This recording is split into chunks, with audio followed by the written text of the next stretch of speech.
یہ تو اتنی اندھی چلتی ہے، دریوں کو میں نے کتنی بار یہاں سے اٹھوایا ہے یار. خادمین بھی سب کو علماء نہیں ہوتا ہے، نہ یہ سنتے ہوتے ہم جو کہتے ہیں، یہ بیچارے مصروف ہوتے ہیں. تو جیسا بارش آئی نا، بارش میں گھسیٹ گئے، انہوں نے دریا مسجد کی ڈال دینی ہے آپ لوگوں کے چلنے کے لیے. یہ اب نہیں ڈالے، ہو سکتا ہے نہیں ڈالتے نا، کئی بار ٹوکا ہے میں نے یار، وہ مطلب ڈال دیتے. ارے بھائی یہ نماز پڑھنے کے لیے پائیدان نہیں ہے، یہ تو کر لیتے ہیں کیا، بہت کچھ ہوتا ہے. اللہ تعالیٰ ہمارے گناہوں کو معاف فرمائے، ہمیں بے حساب بخشے. بہت معلومات کی کمی، انتہا درجے کی کمی ہے. یہاں اتنے معتکفین ہیں، ان میں بھی کئی ایسے ہوں گے کہ ایک کے چپل اٹھائے رکھے، دوسرے کے چپل پہن کے وہ چلے جاتے ہوں گے استنجا خانے میں. یہ جائز تھوڑی ہے کہ جس کے چپل رکھے ہوئے اپنی مرضی سے آپ نے پہنے اور استنجا خانے میں چلے گئے. ذرا اس کو تکلیف ہوگی. اور وہ اتفاق ہے کہ وہ جانے کے لیے نکلا، آپ تو اس کے چپل پہن کے استنجا خانے میں چلے گئے. آپ چور نہیں ہیں، شاہوکار ہیں. لیکن وہ تو یہ چور کوئی بیچارہ کوسے گا نا کہ اللہ اس کا کھانا خراب کرے، میرے چپل اٹھا گیا، دیکھو بھائی میرے چپل چوری ہو گئے. وہ 10 کو بول کے پھر ننگے پاؤں بڑبڑاتا ہوا جائے گا کہ آپ کبھی نہیں آئیں گے یار. فیضان مدینہ میں تو چپل بھی چوری ہو جاتے ہیں. تو ارے فیضان مدینہ میں کوئی بے فیض آیا ہوگا جو پہن کے چلا گیا ہوگا، بھائی چوری نہیں کی اس نے. ذرا بے فیض ہوگا وہی ایسا کام کرے گا. جس کو فیض ملا ہوگا شرعی احکام کا، وہ تو ایسا کبھی نہیں کرے گا. کسی کے چپل کیوں پہنے گا؟ تو یوں ہوتا ہے، یہ نہیں کرنا ہے. حرمین طیبین میں، مسجد حرام میں، مسجد نبوی شریف میں علی صاحب الصلاۃ والسلام، وہ چپلوں کے ڈھیر بار لگے ہوتے ہیں. جس کی جو مرضی ہے پہن کے چلے جاتے ہیں، پھر اتار دیتے ہیں، پھر واپسی میں کوئی اچھا سا جوڑا چھانٹ کے لے جاتے ہیں. یہ سب ناجائز کام ہے، اس کی اجازت نہیں ہے. یہ لقطے ہیں، اگر کوئی بھول بھی گیا تو جس کی مرضی ہے جو چاہے پہن جائے، تو یہ تھوڑی اس کے لیے. اپنے چپل آپ سنبھال کے رکھیں، اللہ نصیب کرے مکے مدینے کی حاضری. کپڑے کی تھیلی وغیرہ ہم تو بنا لیتے تھے، اس میں چپل رکھ کر لے گئے، وہ اسی جگہ رکھ لی. تو پھر اس کو یاد بھی رکھنا ہوتا ہے وہ جگہ کو بھی سنبھال کے. مطلب وہ ہوتا ہی ہے کہ جو وہاں جو خدام ہوتے ہیں نا، وہ بھی سمیٹ کر پھینک آتے. آزمائشت ہوتی ہے. مدینہ بھی تو دیکھنا ہے نا. اچھا،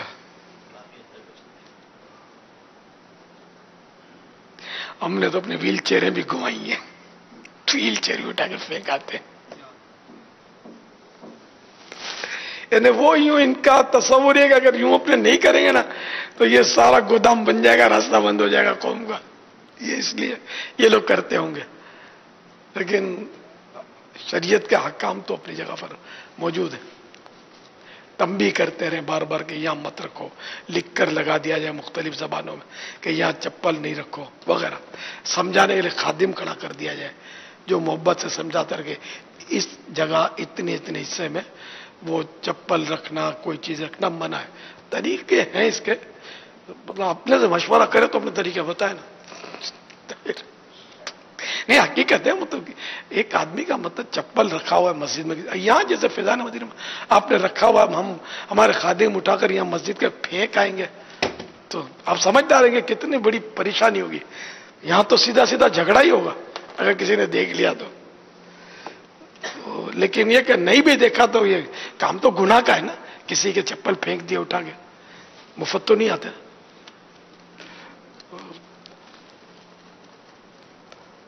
تو ہمارے ہاں تو خیر ایسا نہیں ہوتا، لیکن وہاں تو کوئی جھگڑا کر نہیں سکتا، وہ بولنے کی مجال ہی نہیں کسی کو. صلو علی الحبیب صلی اللہ تعالی علی محمد.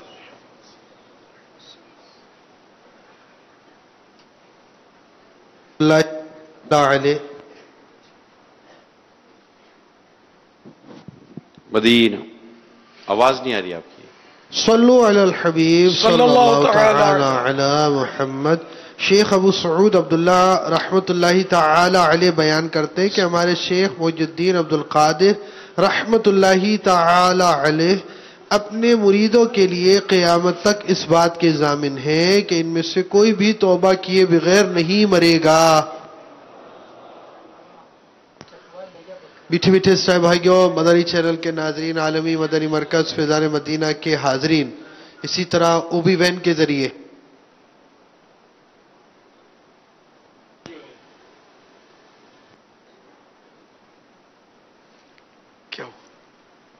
میاں محمد بخش مارکیٹ کشمیر میں اجتماعی طور پر جمع ہونے والے عاشقان رسول اور نیٹ کے ذریعے اسی طرح لیا اور بکھر پاکستان میں اجتماعی طور پر شامل ہونے والے عاشقان رسول آئے ہم اپنے گناہوں سے توبہ کریں.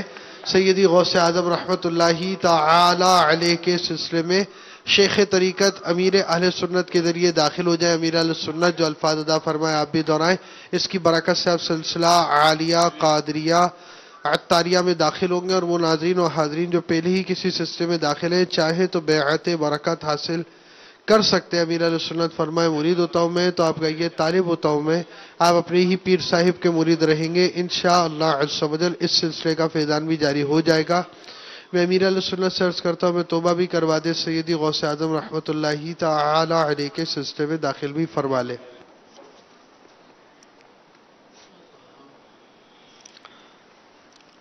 الصلاۃ والسلام علیک یا رسول اللہ وعلی آلک واصحابک یا حبیب اللہ. لا الہ الا اللہ محمد الرسول اللہ صلی اللہ تعالی علیہ وآلہ وسلم.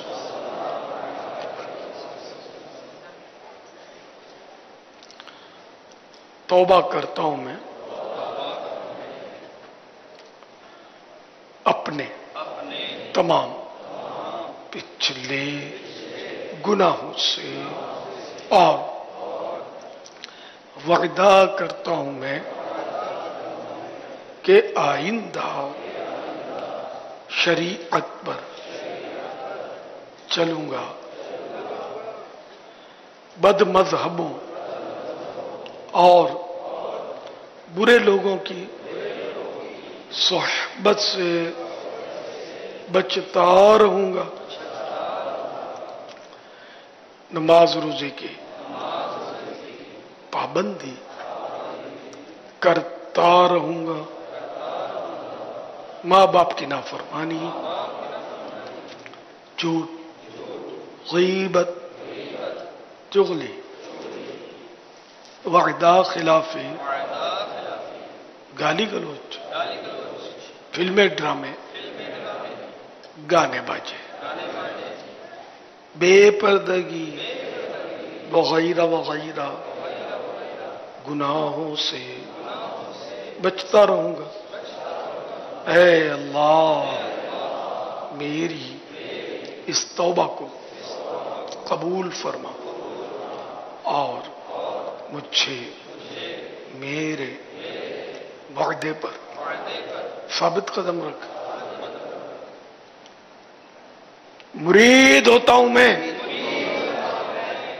خاندانی عالی شان قادریہ رضویہ میں نے اپنا ہاتھ آپ کے ہاتھ میں دیا اور آپ کے ذریعے سے سرکار بغداد حضور غوث پاک رضی اللہ تعالی عنہ کے ہاتھ میں دیا. اے اللہ مجھے جناب غوث اعظم کے مریدوں میں قبول فرما اور کل قیامت میں غوث پاک کے غلاموں میں اٹھا. صلاۃ والسلام علیک یا نبی اللہ وعلی آلک واصحابک یا نبی اللہ.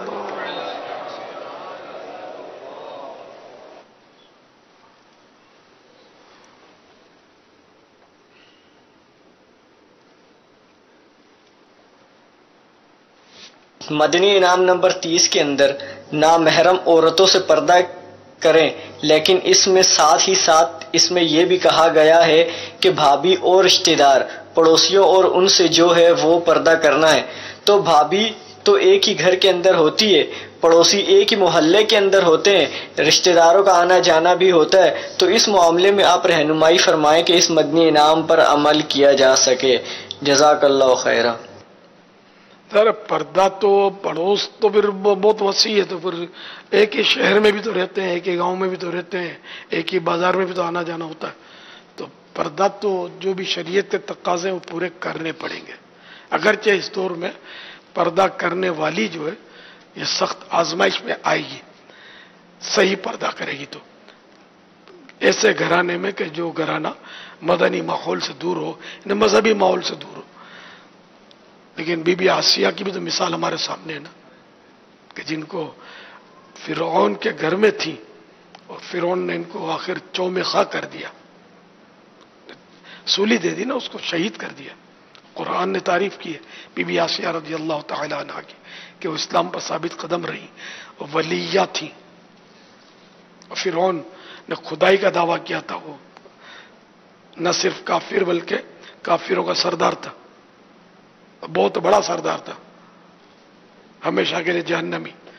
اور بی بی آسیہ جو اس کے گھر میں تھی ہمیشہ کے لیے جنتی۔ تو عمل تو کرنا چاہیے، جتنی تکلیف زیادہ ہوگی نہ ثواب زیادہ ملے گا۔ افضل الاعمال احمزوہا، افضل ترین عمل وہ ہے کہ جس میں زحمت یعنی تکلیف زیادہ ہو۔ واللہ تعالی اعلم ورسولہ اعلم عز وجل وصلی اللہ تعالی علیہ وآلہ وسلم۔ صلو علی الحبیب صلی اللہ تعالی۔ کسی اسلامی بہن کا سوال ہے،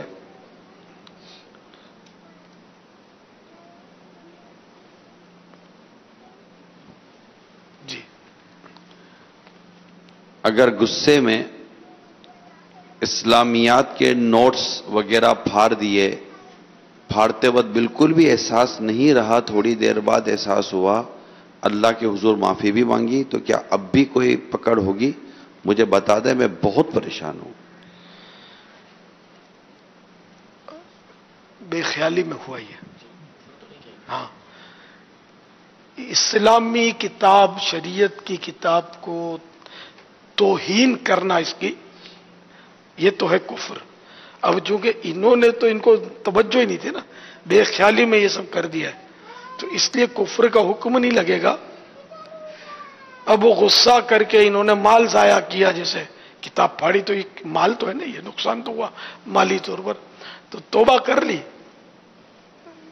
توبہ انشاءاللہ قبول ہوگی اللہ کی رحمت سے، اگر یہ ضائع کرنے کے مال کے حوالے سے توبہ کی ہے تو۔ اور ان کو یہ افسوس ہونا اور پریشانی ہونا، یہ ان کے ایمان کی مضبوطی کی دلیل معلوم ہوتی ہے کہ ان کو ایمان کی فکر ہے، یہ اللہ سے ڈرنے والے ہیں۔ اللہ تعالیٰ اپنا خوف مزید کرے اور بڑھائے۔ واللہ تعالی اعلم ورسولہ اعلم عز وجل وصلی اللہ تعالی علیہ وآلہ وسلم۔ صلو علی الحبیب صلی اللہ تعالی۔ اگر روزے کی حالت میں پانی دماغ میں چلا گیا تو کیا روزہ ٹوٹ جائے گا؟ ناک میں جیسے پانی چڑھایا اور روزہ یاد ہے دماغ میں چڑھ گیا تو روزہ ٹوٹ جائے گا۔ واللہ تعالی اعلم ورسولہ اعلم عز وجل وصلی اللہ تعالی علیہ وآلہ وسلم۔ صلو علی الحبیب صلی اللہ تعالی علی محمد۔ اس طرح دوا چڑھائی دماغ میں چلی گئی، یہ بھی روزہ توڑتی ہے۔ چاہیے پوچھنا یہ کہ ہماری کمپنی والے ہمیں زکوٰۃ فطرہ کے پیسے عیدی کا بول کر دیتے ہیں، کیا میں یہ پیسے کسی ضرورت مند کو دے سکتا ہوں اور کیا ان کی زکوٰۃ ادا ہو جائے گی؟ اگر انہوں نے اس لیے زکوٰۃ دی کہ ان کی تحقیق میں آپ فقیر شرعی ہیں، جو تحقیق کے تقاضے ہیں اس کے مطابق انہوں نے تحری کی، اگر سمجھ نہیں آتی تو غور کیا کہ یہ حقدار ہے اور یہ سمجھ کر زکوٰۃ دی تو زکوٰۃ ان کی ادا ہو گئی۔ اب آپ اس کے مالک ہیں، اب اپنے اوپر استعمال کریں، جو چاہے کریں. اچھا، اگر آپ حقدار نہیں اور یہ پتا ہے کہ یہ زکوٰۃ دے رہا ہے تو آپ ان کو منع کر دیں کہ میں زکوٰۃ کا حقدار نہیں، زکوٰۃ نہیں لیتا. یہ نہیں چپ چاپ آپ قبول کر لیں. تو باقی اب یہ کہ کسی نے عیدی کہہ کر کسی حقدار کو زکوٰۃ دی ہے تو دے سکتا ہے، جائز ہے. کہ بعض سفید پوش ہوتے ہیں زکوٰۃ کے نام سے وہ بدکتے ہیں، نہیں زکوٰۃ نہیں، صدقہ نہیں لیتے ہم، تو اس کو عیدی تحفہ کہہ کر بھی دے دیا تو کوئی حرج نہیں. قرض کہہ کر دے دیا تب بھی کوئی حرج نہیں. اپنی نیت ہو کے زکوٰۃ دے رہا ہوں. یہ کہتے ہیں کہ یہ عدنان افضل ہیں باب المدینہ کراچی کے. گھر میں ایک باکس وغیرہ میں پیسے جمع کیے جاتے ہیں اور یہ پیسے سالوں سال رکھے رہتے ہیں، معلوم بھی نہیں ہوتا کتنی رقم ہے. کیا اس پر بھی زکوٰۃ لازم ہوگی؟ یہ اس کی ملک سے نہیں نکلے، مالک تو ہے.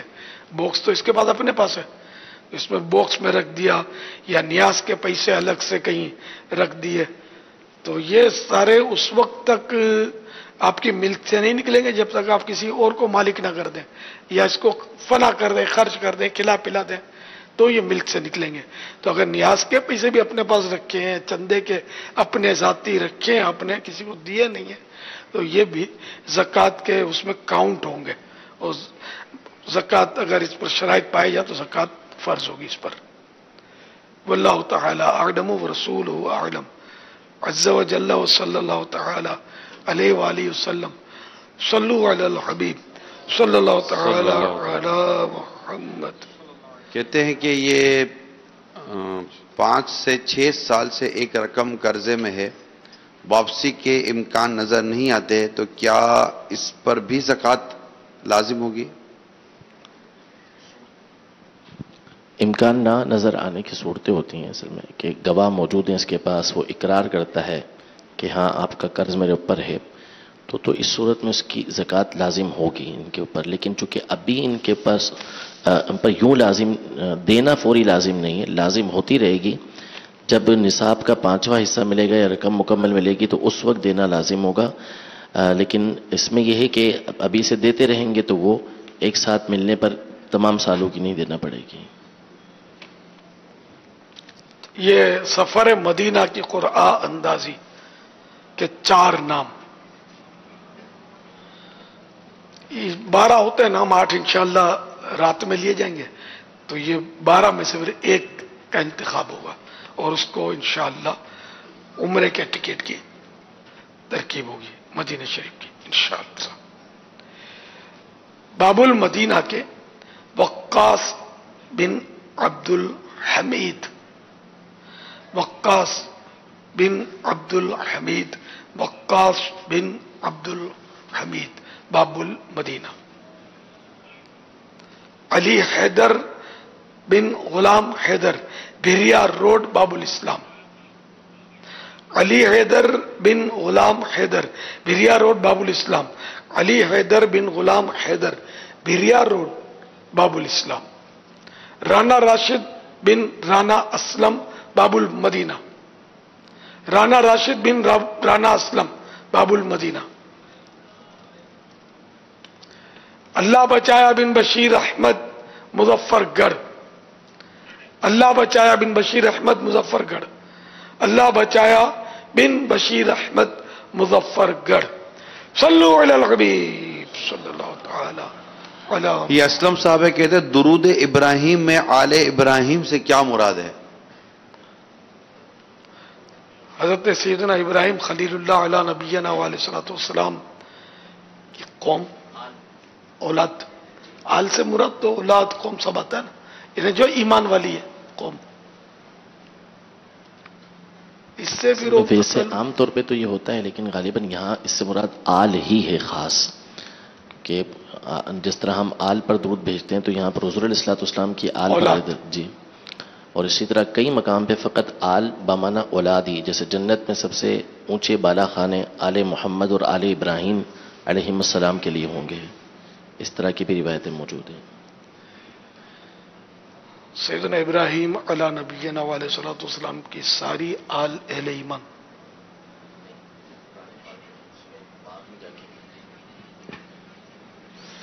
یہ تو اہل کتاب وغیرہ جو ہیں وہ ہیں حضرت اسحاق علیہ السلام یعقوب علیہ السلام کی اولاد میں سے، تو ایسا نہیں ہے مراد آل، یہ وہ برکت کی دعا اہل ایمان، وہ آل جو اہل ایمان، اولاد ان کی، جی جی وہ اولاد،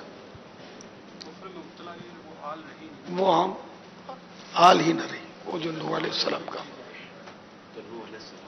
ہاں جیسے ہاشمی کی بھی تفصیل میں یہ ابو لہب بنی ہاشم میں سے تھا، لیکن یہ ہاشمی نہیں، اس کی اولاد نہیں مانی جائے گی، زکوٰۃ ان کو نہیں دی جائے گی، یعنی جو غیر مسلم ہے.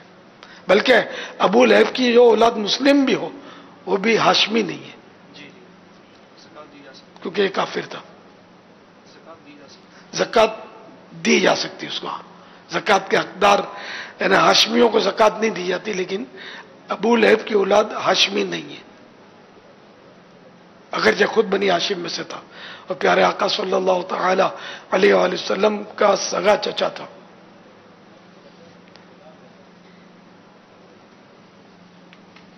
صلو علی الحبیب صلی اللہ تعالی علی محمد. آج جمعرات انشاءاللہ ذکر بھی ہوگا، دعا بھی ہوگی، دعا افطار بھی اس میں معمول ہوگی انشاءاللہ. ٹائم کنو ہے. مکتبۃ المدینہ کے بستے بھی لگے ہوئے ہیں اور الحمدللہ فیضان رمضان یہ باب المدینہ کے مکتبۃ المدینہ اور باب الاسلام زمزم نگر اور دیگر شہروں میں بھی الحمدللہ فیضان رمضان جو ہے یہ مکتبۃ المدینہ پر ہدیتاً طلب کی جا سکتی ہے. تو یہ نئی فیضان رمضان جو ہے وہ الحمدللہ منظر عام پر آئی ہے، تو ہمارے اسلام بھائی مدنی چینل کے ناظرین ضرور اسے حاصل کریں.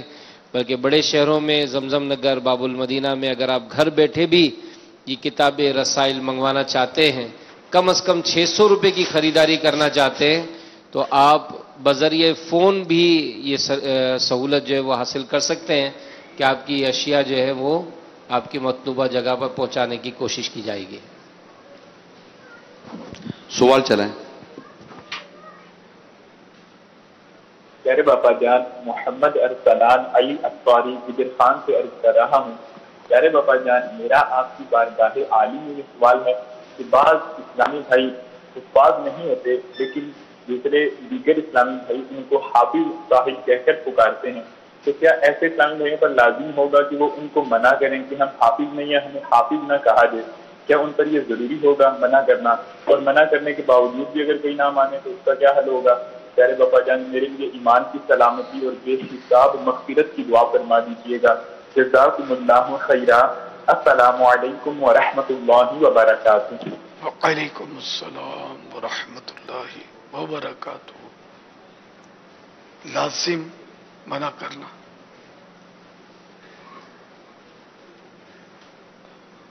انشاءاللہ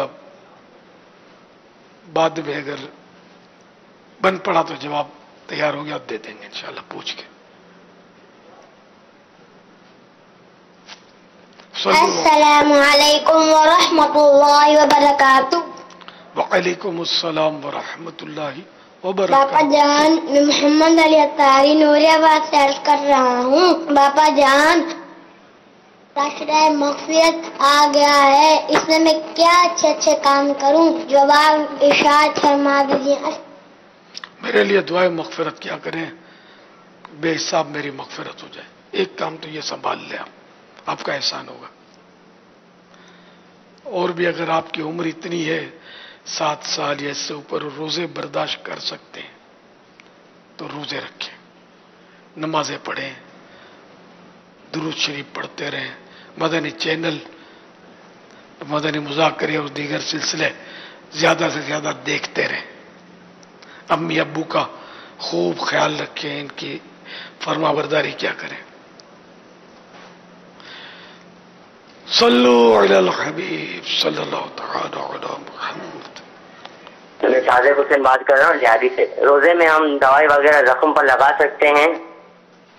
زخم پر دوا، ایسا زخم ہو کہ جس کی دوا معدے کے اندر نہیں چلی جاتی یا دماغ میں نہیں چڑھ جاتی تو وہ دوا استعمال کی جا سکتی ہے. اب جیسے کہ ہاتھ میں زخم آ گیا تو یہ معدے میں تو نہیں جائے گی.